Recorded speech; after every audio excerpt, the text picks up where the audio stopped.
You touched your phone before you finished your first cup of coffee. And honestly, that's not surprising, because the average person interacts with technology around 2,600 times a day. Alarm clocks, navigation apps, payment taps, messages. Most of it happens automatically, almost like breathing. But here's the difference between technology running your day and you running it. Think of technology like a kitchen full of sharp knives and powerful appliances. Those tools don't cook for you on their own.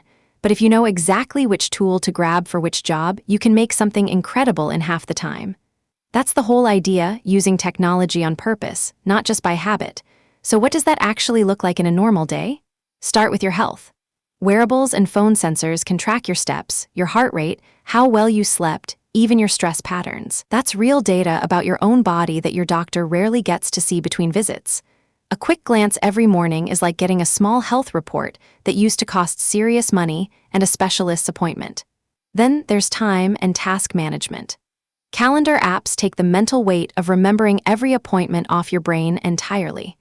Reminders help you drink water, take medication, or call someone back. Automation tools, like scheduled bill payments or grocery subscriptions, can quietly reclaim 1 to 2 hours from your day by cutting out small repeated decisions. Researchers call this reducing decision fatigue, which means your brain gets tired from too many small choices, and automating the boring ones keeps your thinking sharp for the important stuff. Learning is another big one. Free and low-cost platforms let anyone pick up a new language, a coding skill, or a science concept in 10-minute daily sessions. 10 minutes sounds tiny, but those sessions stack up over months into real, usable knowledge, like saving coins that slowly turn into something valuable.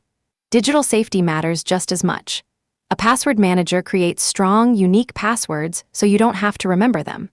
Two-factor authentication, a second check, like a lock and a deadbolt, keeps your accounts much harder to break into. A brief weekly privacy check-in is as routine as locking your front door.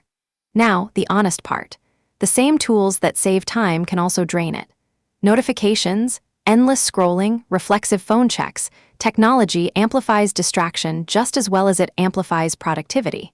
Setting phone-free times, auditing which notifications you actually need, and putting screen time limits on the apps that pull you in, those small boundaries make an enormous difference. Every tool you carry right now, communication, navigation, learning, health monitoring, would have required an entire team of specialists and thousands of dollars a year just 30 years ago.